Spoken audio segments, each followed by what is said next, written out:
আসসালামু আলাইকুম। আশা করছি আপনারা সবাই ভালো আছেন। আজকে আমি রান্না করব চেপার ঝুরিবাজি। এটাকে এক এক অঞ্চলের মানুষ হয়তো এক এক নামে ডাকে, কিন্তু আমাদের ময়মনসিংহের মানুষ আমরা এটাকে চেপার ঝুরিবাজি বলেই থাকি। তাহলে কথা না বাড়িয়ে আমি এখন রান্নাটা করে ফেলি।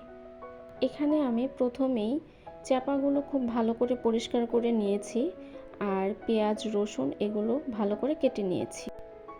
এখন আমি এই চাপাগুলোকে একটা শিলের মাধ্যমে অল্প একটু থেতে নেব।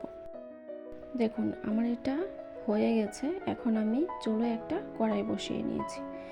এর মধ্যে অল্প একটু তেল ঢেলে দিব, আর তেলের মধ্যে এখন আমি দিয়ে দিব কেটে রাখা রসুনগুলো আর পেঁয়াজগুলো।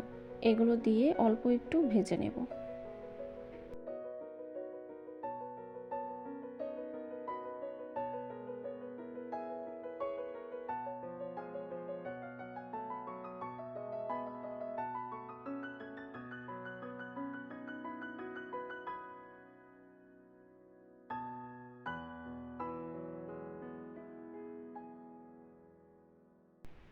পেঁয়াজ রসুনটা ভাজা হয়ে গেছে। এখন এর মধ্যে আমি একটু মশলা দিয়ে দেব। সব ধরনের মশলা আমি এখানে অ্যাড করব না, শুধুমাত্র মরিচের গুঁড়া আর হলুদের গুঁড়া দিয়েই আমি এটা রান্না করব। আমি দিয়ে দিলাম একটু পরিমাণ মতো মরিচের গুঁড়া, তারপরে হলুদের গুঁড়া আর অল্প একটু লবণ দিয়ে আমি আবার একটু নাড়াচাড়া করে নেব।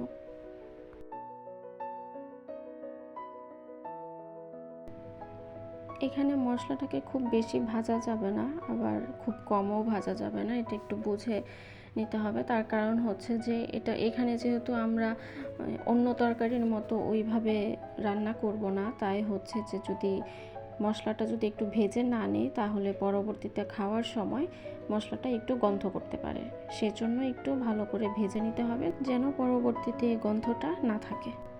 এখন আমি এর মধ্যে চাপাগুলো দিয়ে দিব, দিয়ে ভালো করে একটু নাড়াচাড়া করে রসুন আর মশলাটার সাথে ভালো করে মিশিয়ে নেব, আর 2 মিনিটের মতো এভাবে ভেজে নেব।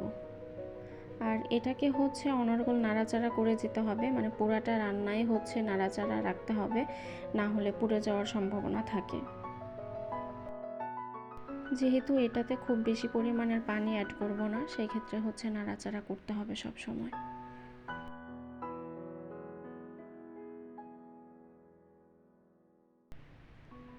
চাপাটা প্রায় ভাজা হয়ে গেছে। এখন এর মধ্যে অল্প একটু পানি দিয়ে দিব। খুব বেশি পানি দিব না, জাস্ট যে বাটিটাতে হচ্ছে আমি চাপাটা থেতো করে নিয়েছিলাম সেই বাটিটা ধুয়ে অল্প একটু পরিমাণের পানি এখানে আমি অ্যাড করে দিয়েছি।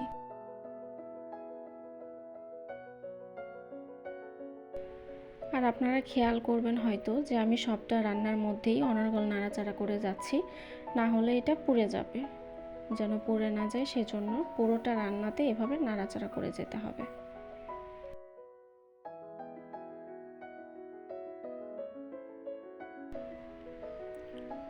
ভাজিটা হয়ে গেছে। এখন এটাকে আমি একটা প্লেটে নামিয়ে নেব।